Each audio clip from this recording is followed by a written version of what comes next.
नमस्कार सभी को। तो आज हम बात करते हैं numerical based on Henry law. सबसे पहले हम न्यूमेरिकल करने से पहले हमें प्रेशर की यूनिट पता होनी चाहिए कि प्रेशर की यूनिट कौन कौन सी होती हैं। तो पहले हम प्रेशर की यूनिट के बारे में बताते हैं। प्रेशर की यूनिट होती है एटमॉस्फेयर, बार, पास्कल, mm/Hg या फिर cm/Hg। एटमॉस्फेयर और बार में क्या रिलेशन होता है? 1 atmosphere is equal to 1.01325 bar and 1 bar is equal to, ये यहाँ जाके नीचे डिवाइड में हो जाएगा 1/1.01325। यदि हम इसे सॉल्व करते हैं हमारे पास आ जाएगा 0.987 एटमॉस्फेयर। तो ये यूनिट हमें याद करनी है। उसके बाद बार और पास्कल में क्या रिलेशन होता है? तो 1 बार जो होता है वो 10⁵ पास्कल के इक्वल होता है। यदि हम 1 बार और पास्कल में रिलेशन बताना चाहें तो हम इस इक्वेशन को यूज कर सकते हैं। 1 एटमॉस्फेयर इज इक्वल टू 1.01325। यदि हम किसी को 1 से मल्टीप्लाई कर दें तो कोई भी इफेक्ट नहीं पड़ता, बट जो 1 बार है वो किसके इक्वल है? 10⁵ पास्कल के। तो यहाँ हम इसको रिप्लेस कर देंगे।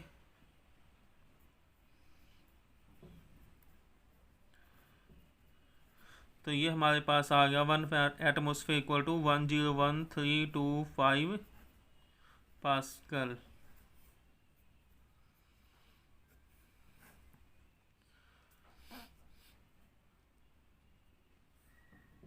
और अब हम बताते हैं mm/Hg। 1 atmosphere is equal to 760 mm/Hg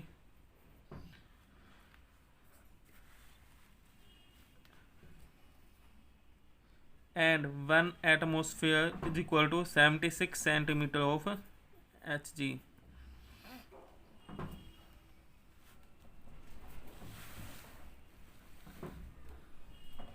ये थी यूनिट ऑफ द प्रेशर। अब हम इसमें बात करते हैं न्यूमेरिकल हम कैसे सॉल्व कर सकते हैं। सबसे पहले क्वेश्चन पढ़ लिया हमने देख लिया ये क्वेश्चन जो है हेनरी लॉ का है। तो हेनरी लॉ में 2 फार्मूले होते हैं।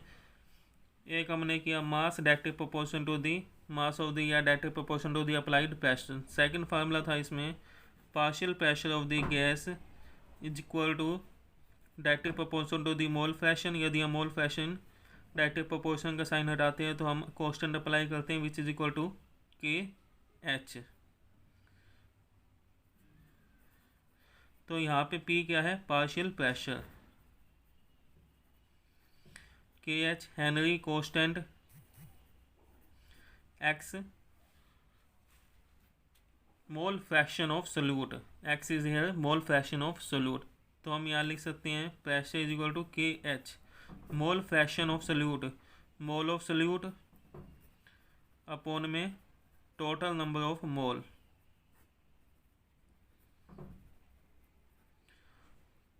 KH मोल ऑफ सोल्यूट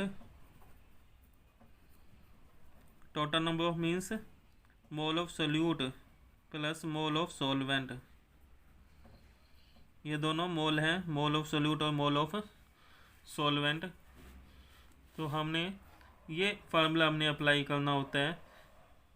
कई क्वेश्चन डायरेक्ट इस फार्मूले से सॉल्व हो सकते हैं, नहीं तो फार्मूले को हम आगे मॉडिफाइड कर देंगे तो हमारे पास ये फार्मूला बन जाएगा। इसके अकॉर्डिंग हमने सॉल्व करने हैं क्वेश्चन। ये मोल ऑफ सोल्यूट है, यहाँ भी मोल ऑफ सोल्यूट हमने लिया।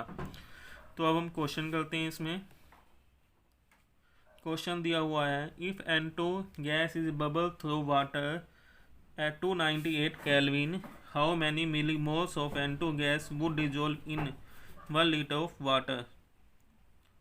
N2 गैस पानी में बबल प्रोड्यूस करती है, टेम्परेचर दे दिए इस टेम्परेचर पे। अब ये बताना है कि 1 लीटर में कितने milli mole of nitrogen gas dissolve होंगे।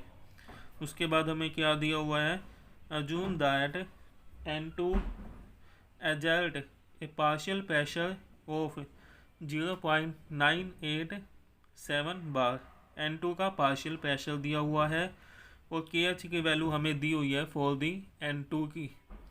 यहाँ KH की वैल्यू दे दी, पार्शियल प्रेशर दे दिया हमें, और हमने क्या निकालना है, मिली मोल्स ऑफ नाइट्रोजन गैस। तो यहाँ देखो हमने मोल्स ऑफ सल्यूट पहले निकालेंगे, सल्यूट किस फॉर्म में है, नाइट्रोजन की फॉर्म में। और यहाँ पे हमारे पास सॉल्वेंट क्या है, सॉल्वेंट यहाँ पे हमारे पास है 1 लीटर ऑफ वाटर, ये यहाँ है सॉल्वेंट। तो पहले हम इसका मोल निकालेंगे, ठीक है। हम सीधा डायरेक्ट फार्मूले में वैल्यू पुटअप कर देते हैं। यहाँ पे बार दिया हो, यहाँ किलो बार, तो हम किसी को एक को हमने चेंज करना होगा, unit should be the same.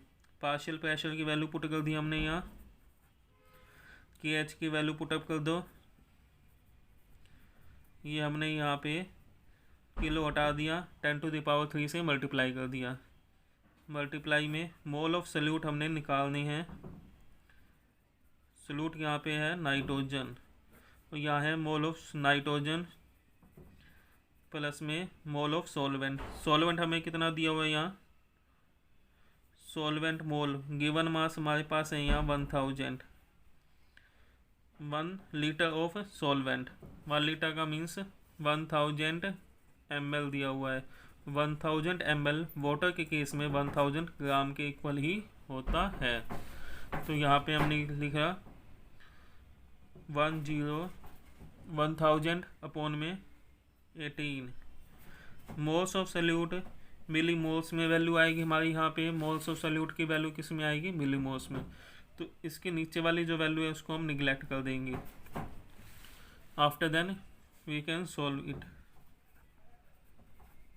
इसको सॉल्व कर दिया, 55.5 ये यहाँ जाके डिवाइड में,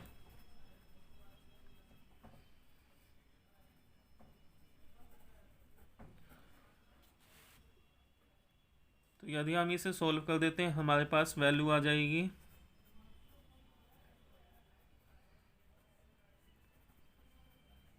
ये हमारे पास आ जाएगी वैल्यू। लेकिन ये वैल्यू हमें किस में दी हुई है, ये जो वैल्यू हमारे पास है मोल्स में है, हमने इसको कन्वर्ट करना है मिली मोल्स में। मिली मोल्स के लिए हमें कितने से मल्टीप्लाई करना पड़ेगा, 10⁻³ से मल्टीप्लाई कर देंगे तो हमारे पास आ जाएगा मिली मोल्स ऑफ नाइट्रोजन।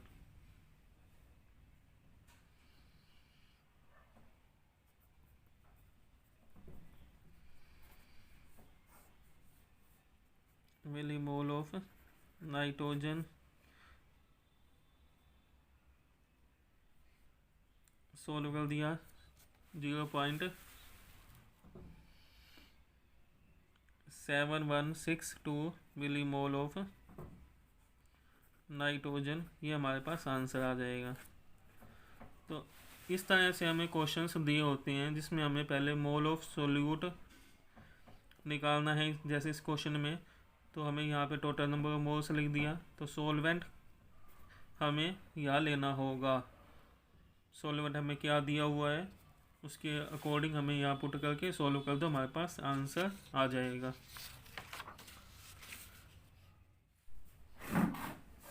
अब हम करते हैं इसमें सेकंड क्वेश्चन। हमें क्या दिया हुआ है, H2S is a toxic gas use in qualitative analysis. If solubility of H2S in water at STP is 0.195 molar, what is the value of KH। हमें क्या निकालना है, KH की वैल्यू निकालनी है। तो हमें पता लग गया कि ये क्वेश्चन किसका है, हेनरी ला का है। तो हम फार्मूला लिख देते हैं यहाँ पे, प्रेशर इक्वल टू KH(x)। अब हमें ये निकालना है, तो क्वेश्चन सॉल्व करने के लिए हमें प्रेशर और x की वैल्यू पता होनी चाहिए। अब हम देखते हैं प्रेशर यहाँ पे नहीं दिया हुआ, लेकिन STP कंडीशन दी हुई है। तो STP के अंदर प्रेशर हम लेते हैं 1 atmosphere, which is equal to 1.01325 bar. तो प्रेशर हमारे पास आ गया यहाँ पे, KH हमने निकालना है। अब हमें एक्स एक्स क्या होता है यहाँ पे, मोल ऑफ सोल्यूट। तो हमने लिख दिया यहाँ पे मोल of solute, mole fraction of solute. तो मोल ऑफ सोल्यूट अपॉन में सोल्यूट प्लस में सोलवेंट। ठीक है, अब हमें ये सब चीज़ें इसी क्वेश्चन में दी हुई हैं। तो हम यहाँ देखते हैं water H2S in water, water क्या दिया हुआ है हमें यहाँ, सोलवेंट।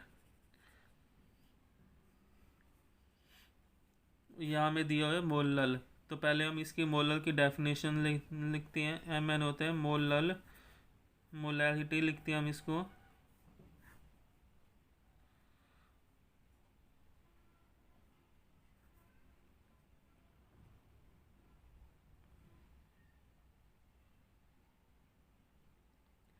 इसको हम लिखते हैं मोलैलिटी। तो मोलैलिटी की डेफिनेशन देखते हैं। It is the number of moles of solute dissolve in 1000 gram of solvent. अब मोल्स ऑफ सोल्यूट हमें कितना दिया हुआ है, 0.195। तो ये हमारे पास आ गया मोल ऑफ सोल्यूट। सोलवेंट कितना दिया हुआ है हमें, 1000 ग्राम। सोलवेंट है क्या हमारे पास, वाटर। मोलर मास कितना होता है वाटर का, 18। तो यही वैल्यू हम इसमें पुट कर देते हैं।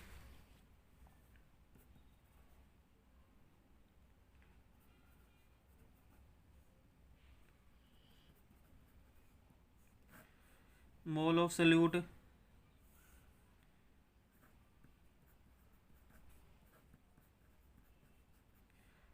वन थाउजेंड अपॉन में 18।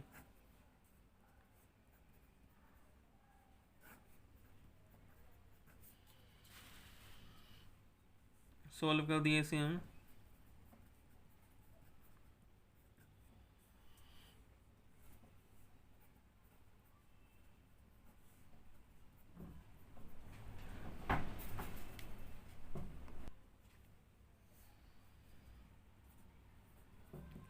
तो इसकी वैल्यू आ जाएगी something 289 point something.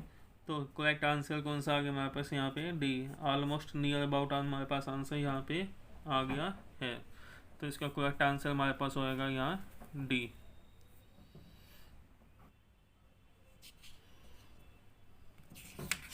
Next question करते हैं हम इसमें। यहाँ में दिया हुआ है question, the value of Henry law constant for some gas at 293 Kelvin is given below. Arrange the gas in the increasing order of their solubility. इसमें हमने बताना है कि पहले बताना है सबसे कम सोलिबिलिटी किसकी होगी, उसके बाद इंक्रीजिंग ऑर्डर में हमको अरेंज करना है। तो सोलिबिलिटी KH की वैल्यू हमें यहाँ दी हुई है, यानी गैस कांस्टेंट KH की वैल्यू हमें यहाँ दी हुई है। तो प्रेशर होता है हमारे पास KH सोलिबिलिटी। तो यदि सोलिबिलिटी कम है तो KH की वैल्यू क्या होती है, ज़्यादा। तो सोलिबिलिटी क्या होगी, कम। तो ज़्यादा किस में है, इसमें। तो पहले आ जाएगा हीलियम, उसके बाद हीलियम, फिर उसके बाद सेकंड नाइट्रोजन, फिर आ जाएगा हाइड्रोजन, फिर उसके बाद ऑक्सीजन। तो ये ऑक्सीजन की सोलिबिलिटी सबसे ज़्यादा होगी क्योंकि इसकी KH वैल्यू सबसे कम है। फर्स्ट हम क्वेश्चन देखते हैं यहाँ पे।